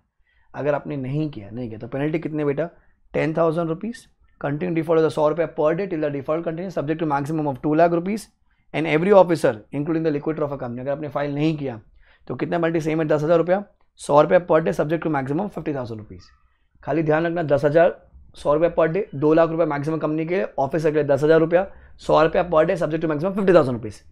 एज सच खाली पेनल्टी में जिन्हें बाकी कोई फर्क नहीं पड़ता, मतलब आंसर में भी कुछ नहीं था वहाँ पर। आपको आरओसी के पास ये सारे रेजोल्यूशन जो भी आपने चेंज किया सब आपने को फाइल करना पड़ा, फाइल नहीं किया तो इतना पेनल्टी है, तो पेनल्टी में चेंज है, ठीक है। नाउ चैप्टर 9 डिविडेंड, ये अभी ऑडिट वाली कॉमन, आप ये डिविडेंड अकाउंट्स ऑर्डर्स तीनों की कॉमन पेनल्टी चलेंगी, जहाँ अंदर चेंज है मैं आपको बता दूँ क्या क्या है। सेक्शन 124 आपको याद होगा, अनपेड डिविडेंड। अब again I think page number wrong map हो गया वापस से, डिविडेंड चैप्टर 9,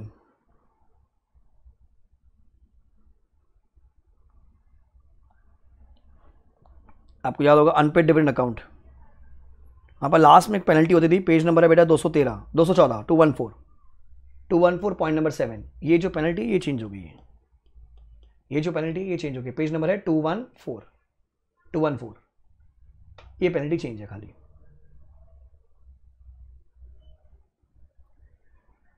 देखो 0.7 लिखा है वहाँ पर, पेज है 214। If a company fails to comply with any of the requirements of this section, the company shall be liable to penalty of 1 lakh rupees, contain default 500 रुपये per day, subject to maximum of 10 lakh rupees for the company. Officer के लिए 25,000 rupees, contain default 100 रुपये per day, maximum 2 lakh rupees. Dividend में penalty change है unpaid dividend account में, section 124, ठीक है। Now accounts of company section 128, section 128 पहला जो आंसर अपना होगा एमडी सीओ सीएफओ रिस्पॉन्सिबल होता है, क्या हो गया वहां पर, देखो बता दो आपको, पेज 128 में, सॉरी सेक्शन 128 में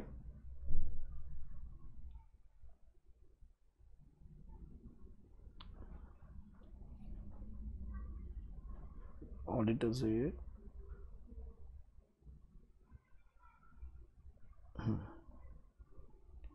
तो यहां पर ये जो पेनल्टी थी लास्ट में बेटा क्या हो गया, जेल यात्रा हट गई है, जेल यात्रा हट गई है, दैट्स ऑन पेज नंबर 304, जेल यात्रा हट गई है पेज नंबर 304 में, देखो वही लिखा होगा, minimum 50,000 rupees, maximum 5 lakh rupees, जेल यात्रा हट गई है, पेज नंबर है 304। फिर following new para shall be added at the last, क्या हो गया यहाँ पर, देखो अभी ये वाला जो पॉइंट है आपने को आज से एप्लीकेबल नहीं है, प्रैक्टिकली 1 अप्रैल 2022 से एप्लीकेबल, प्रैक्टिकली 1 अप्रैल 2022 से एप्लीकेबल, तो बेसिकली मई 22 या नवंबर 22 को एप्लीकेबल, अपने को तो होगा नहीं। सो आपने सुना होगा मार्केट में ऑडिट ट्रेल जैसा कुछ, जैसे जिसने अगर आर्टिकलशिप शुरू कर रखी है आपको पता होगा, अपने को वो है ऑडिट एसएपी में अपन ट्रेल मेंटेन करते हैं बराबर. सो हर कंपनी को अभी जो अगर आप इलेक्ट्रॉनिकली रिकॉर्ड रख रहे हो तो वो ट्रेल मेंटेन करना पड़ेगा along with edit log facility कि कुछ भी चेंज होता है वो पता चल जाए बराबर. तो ये रूल कब से आएगा बेटा? ऑन और after 1st day of April 22. तो आज अपने को रूल ही नहीं है तो ये अमेंडमेंट दे रखा है इंस्टीट्यूट ने, पर ठीक है अपने को वैसा कोई फर्क नहीं पड़ रहा. मई 22 नवंबर 22 में आएगा. सेक्शन 120 का चेंज है ये. फिर नफरा अपना सेक्शन 132 था बेटा. 132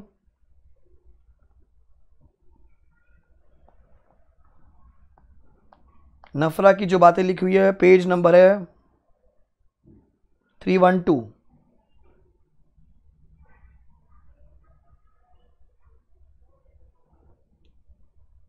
पेज 312 ये मैंने ऑलरेडी डाल दिया था बुक में. ये class of companies and body corporates govern by the authority के नफरा किन किन कंपनीज के ऑडिटर को, बड़ी बड़ी कंपनीज के ऑडिटर की मार सकता है बराबर. ये वही अमेंडमेंट है जो यहां पर लिखी हुई है. Listed company paid up capital 500 crore, turnover 1000 crore, loans 500 crore. फिर वो बैंकिंग, इंश्योरेंस, इलेक्ट्रिसिटी कंपनीज ये अपनी बुक में है क्योंकि आई थिंक मैंने पुरानी बुक से मैप किया इसको क्योंकि पुरानी बुक में था नहीं ये. देखो वहां पर आपको मिलेगा.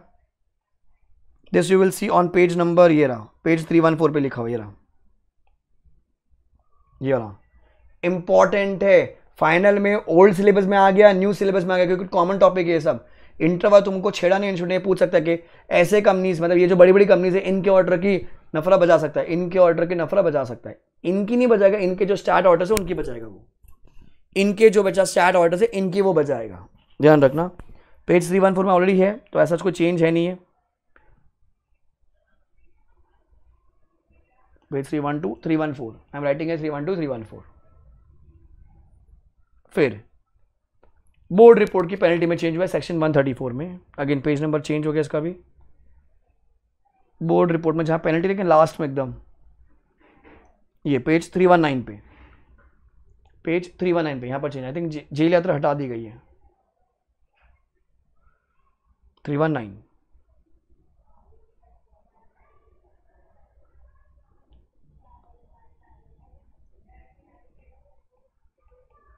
क्या चेंज है? कंपनी के लिए फ्लैट पेनल्टी हो गई 3 लाख रुपया, ऑफिसर के लिए पेनल्टी हो गई 50 रुपया. फ्लैट हो गया तो कंपनी के लिए 3 लाख है, ऑफिसर के लिए 50,000 है. Company 3 lakh, officer 50,000. Board report की पूरी पेनल्टी में चेंज कर दीजिए. पेज बेटा 319 कंपनी के लिए 3 लाख, ऑफिसर के लिए 50,000. पेज 319 ठीक है.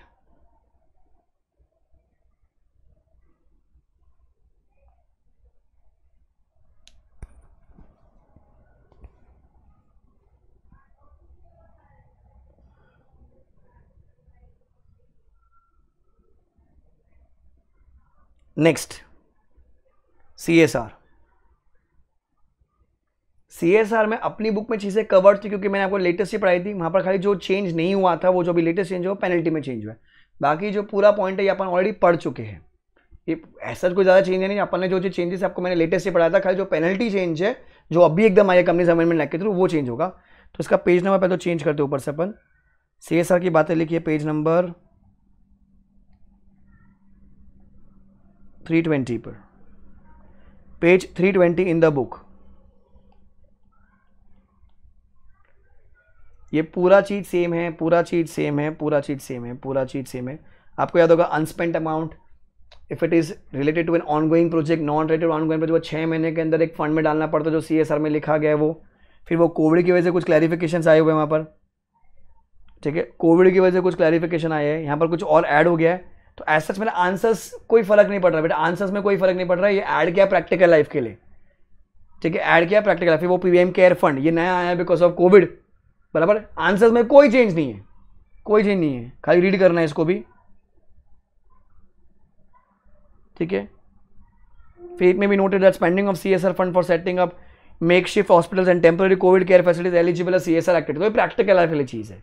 हमारे लिए जो इंपॉर्टेंट है बेटा ये ध्यान रखो. ये देखो अभी ये जो पेनल्टी है वो ये चेंज है, बता दूंगा कहाँ चेंज करना है. बाकी पूरा आपको पढ़ाया गया था क्योंकि 135 में बार बार चेंज हो रहे थे. तो जब उस टाइम पे जब बनाए गए थे नोट्स, आपको पढ़ा गया था, वो लेटेस्ट ही पढ़ा गया था, खाली पेनल्टी चेंज हुई है अभी. If a company is in default of the complying the provision of 135, the company shall be liable to the penalty of twice the amount to be transferred by the company to the fund given in Schedule 7 or the unspent CSR account as the case may be, or 1 crore rupees whichever is less. जो आपको transfer करना चाहिए था अनस्पेंट CSR account में, अगर आपने transfer नहीं किया, बताया वो 6 महीने वाला, तो ट्वाइस अमाउंट और 1 crore rupees whichever is less. And every officer who is liable, who is in default, shall be liable to a penalty of 1/10 of the amount which is required to be transferred, मतलब basically 10%, company के लिए double, officer के लिए 10%, और ₹2 lakh which ever is less, और ₹2 lakh which ever is less. तो ये कहाँ चेंज होगा? बाकी बेटा पूरा अपन पढ़ चुके. इसी लिस्ट में खाली वो ऐड हो गया है, वो CSR वाली बात है. ये लिस्ट वैसे भी अपन नहीं पढ़ते, RTP होती थी अपनी. फिर ये ऑनगोइंग प्रोजेक्ट की बातें वहां लिखी है, मैंने आपको ऑलरेडी बता दिया था.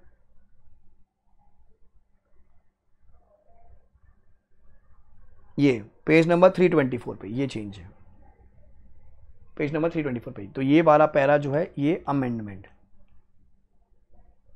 यहां वो पेनल्टी आ जाएगी. कंपनी के लिए twice 1 crore rupees which ever is less, officer के लिए 1/10 और 2 lakh which ever is less, which ever is less. ये पैरा में चेंज है. बाकी पूरा अपन अमेंडेड ही पढ़ा था, पूरा अमेंडेड. कंपनी के लिए ट्वाइस और 1 crore which ever is, officer के लिए 1/10 और 2 lakh which ever is less.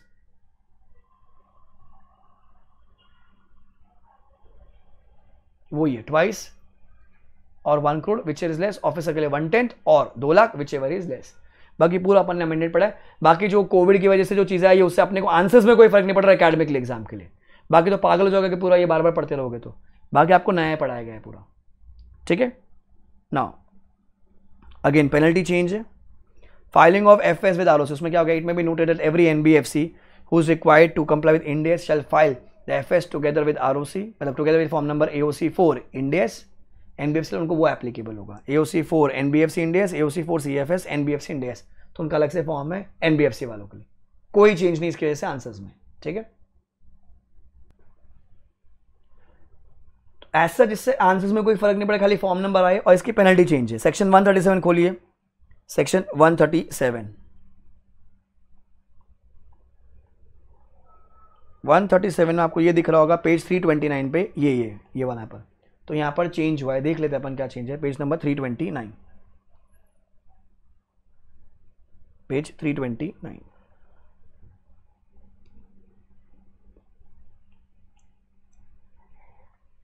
If a company fails to comply with the provision of this section, तो कितनी पेनल्टी है? सर कंपनी को जो पेनल्टी लगेगी बेटा वो flat 10,000 rupees. And in case of continuing default 100 रुपये per day, subject to maximum 2 lakh rupees, subject to maximum of 2 lakh rupees. Sir MD CFO and अगर वो लोग नहीं है तो any other director who's in charge, या फिर अगर वो भी नहीं है कोई इंचार्ज नहीं तो ऑल द डायरेक्टर्स. ये तो कॉमन पॉइंट है. Shall be liable to penalty of 10,000 rupees, 10,000 rupees and 100 रुपये per day, subject to maximum 50,000 rupees. तो ये चेंज है, ध्यान रखना. सेक्शन 137 की पेनल्टी चेंज हो गई है. 137 की पेनल्टी. पेज नंबर है बेटा 329. क्लियर. नेक्स्ट ऑडिटर्स की पेनल्टी. अगर आपने ऑडिटर का लेक्चर देख रखा है अमेंडमेंट वाला, तो उसमें आपने पढ़ रखा होगा रेसिग्नेशन की पेनल्टी चेंज हुई है. सो रेसिग्नेशन कहां लिखा है हमारे बुक में? Resignation of auditor.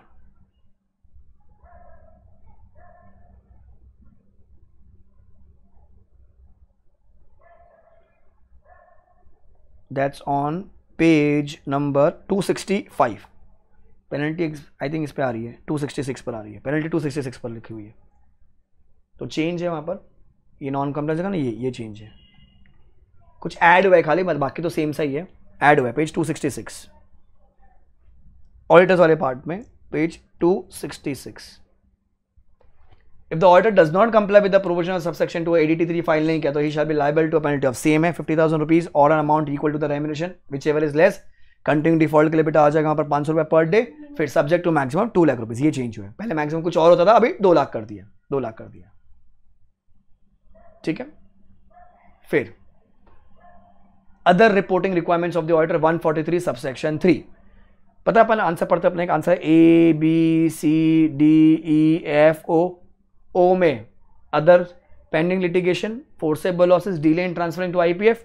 देखो वही मिलेगा आपको सर, पेंडिंग लिटिगेशन की बातें sir, delay in transferable to material foreseeable losses and delay in transferring to IPF, वो सेम बात है। तो डी वहां पर जो था वो ओमिट हो गया क्योंकि वो स्पेसिफाइड बैंक नोट्स हुआ करता था, वो नोटबंदी हुई थी ना, उसका रेफरेंस होता था। अब वहां पर ये कुछ ऐड हो गया है, ई एफ जी ऐड हो गया, ठीक है, ई एफ जी। बताओ ना किधर लिखा है वो,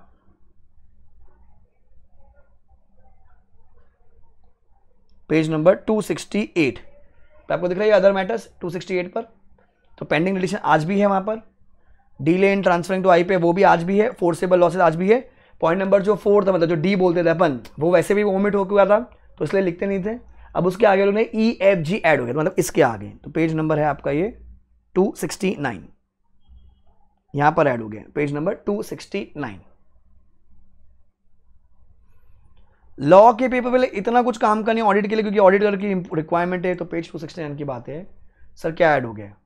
सो बेसिकली एक कंपनी है, ठीक है, जिसके हम ऑडिटर हैं। ऑडिटर जब आप जाओगे, आप मैनेजमेंट को बोलो मुझे लिख के दे, साइन करके दे कि मैनेजमेंट ने चेक किया है कि वो लोग ने कोई भी एक ऐसी कंपनी में पैसा इन्वेस्ट नहीं किया, ना उनको लोन दिया है। और वो जो कंपनी जिसको लोन दिया, जैसे हम लोग ऑडिटर है एबी लिमिटेड के, तो एबी लिमिटेड ने अज्यूम करो एसआरके लिमिटेड को ना लोन दिया है, ना कुछ उसमें इन्वेस्ट किया है, जिससे वो आगे जाके एट दी एंड हमको इन्वेस्ट करना था रिलायंस में, पर हमने क्या किया, पैसा रूट किया, अल्टीमेट बेनिफिशियरी अपन लोग हैं, बराबर। तो भैया ऑडिटर तू जा एबी लिमिटेड के मैनेजमेंट के पास, उनको बोल मेरे को लिख के दो कि तुम लोग ने कोई पैसा ऐसा एसआरके को दिया नहीं, और एसआरके वो जाके पैसा किसको दे रहा है, आरआईएल को, क्योंकि उसका अल्टीमेट बेनिफिशियरी कौन होगा, वो लोन का या एडवांस जो दिया आपने या पैसा इन्वेस्ट किया एबी लिमिटेड। नहीं चलेगा, ऐसा आप लिख के दीजिए कि आपने ऐसा पैसा रूट नहीं किया। या वाइसा वर्सा, अज्यूम करो हम ऑडिटर एबी लिमिटेड के, एक कंपनी है जैकमा लिमिटेड, जैकमा ने पैसा हमको दिया एबी को, और एबी ने वो पैसा इन्वेस्ट किया रिलायंस के अंदर। तो हम लोग ने ना तो दिया है, ना तो हमारे पास आया है। जैकमा ने हमको नहीं दिया और हमने आगे के आरआईएल को नहीं दिया, ऐसा आप लिख के दो। कौन लिख के देगा, मैनेजमेंट।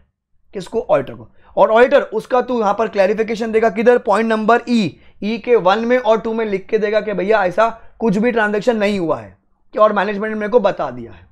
तो बेसिकली हम लोग एक मीडियम ने, पहले क्या था पैसा घुमा देते ना लोग इस कंपनी से उस कंपनी में, तो बेटा ना तो हमने किसी को दिया है जिसका अल्टीमेट बेनिफिशियरी हम है, ना हमारे पास कोई पैसा आया है और हमने आगे किसी को ट्रांसफर किया जिसका अल्टीमेट बेनिफिशियरी कोई और होगा, ऐसा कुछ भी नहीं है। एंड ऑडिटर ने क्या किया, उसका एविडेंस इकट्ठा कर लिया, एविडेंस इकट्ठा कर लिया, वो बोला हाँ मेरे हिसाब से सब बराबर है, बराबर।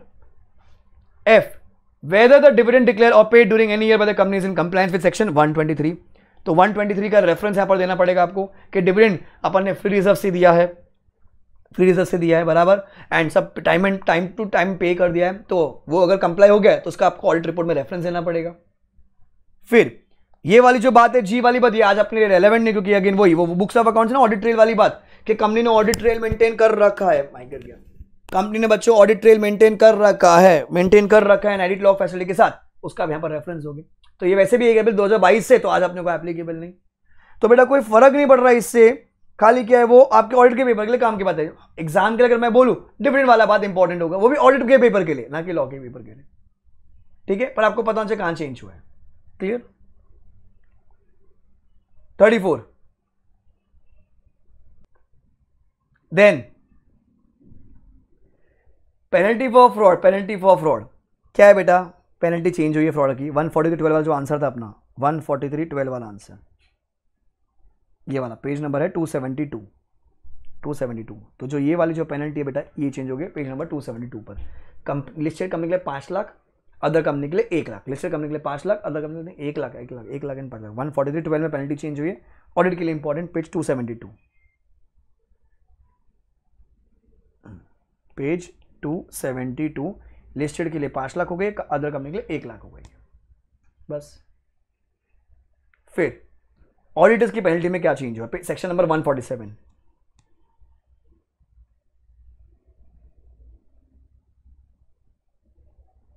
Page again 272, page 272।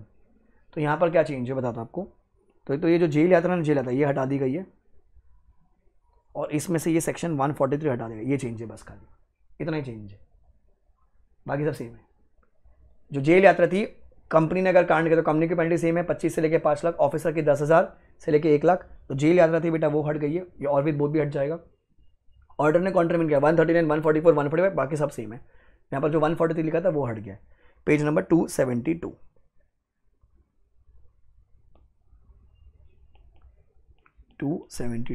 देखो क्या है सर, कंपनी के लिए minimum 25, maximum 5 lakh rupees. Sir officer के लिए मिनिमम 10,000, मैक्सिमम 1 लाख। तो जेल यात्रा हट गई। कांड किया, कौन सा ऑडिटर ने कांड किया बेटा, 139 से लेके 144 एंड 145। तो जो 140 लिखा था वो हट गया। बाकी पेनल्टी सेम है, 25,000 रुपीज और 5 लाख और the 4 times the remuneration of the auditor whichever is less. बाकी चर्बी है, चूल्हे तुमने जान पूछे किया तो same penalty up to 1 year, minimum 50,000 rupees, maximum 25 lakh rupees और 8 times the remuneration whichever is less. Same है पेनल्टी सेम। समझा आपको? 35 चेंज है। मेजॉरिटी आपने देखो जो चेंज है बेटा पेनल्टी में चेंज है, बाकी आंसर्स में कोई ऐसा फर्क नहीं पड़ रहा। जो आंसर्स में फर्क पड़ रहा है, जो मैंने मार्क करवा दिया वो इंपॉर्टेंट आगे मार्क करवा दिया आपको, इतना ही चेंज है। अच्छा आई एम वेरी सॉरी क्योंकि वो मैंने रॉन्ग मैप कर दिया, मुझे ध्यान नहीं था, पर मैंने शीट में लिखवा दिया है। आप प्लीज़ नोट कर लीजिएगा और अपनी बुक में अकॉर्डिंगली चेंज कर लीजिएगा, ठीक है? ध्यान रखना कि जब प्रिंट निकालोगे बेटा तो ये वाला ही, ये वाला तो प्रिंट निकाल नहीं सकता क्योंकि तो मेरे पास होता है। आप शीट में भी चेंज कर लीजिएगा जब आप रिविजन करोगे।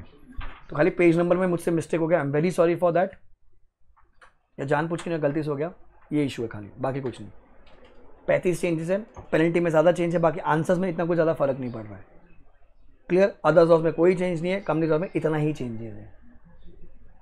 With this your entire amendment is finish. YouTube पे मैं रिविजन वीडियोस लेकर आ जाऊंगा, रिकॉर्डिंग चल रही है साइमल्टेनियसली एंड वो धीरे धीरे अपलोड हो जाएगा। कूल है? तो do subscribe to the channel, like the video, comment and share with your friends so that maximum लोगों को बेनिफिट मिले। Okay guys, bye, take care, enjoy. अब की बार आखिरी बार, अब की बार दिसंबर पर। Bye guys, take care, keep smiling. होएगा, कोशिश करो, होएगा।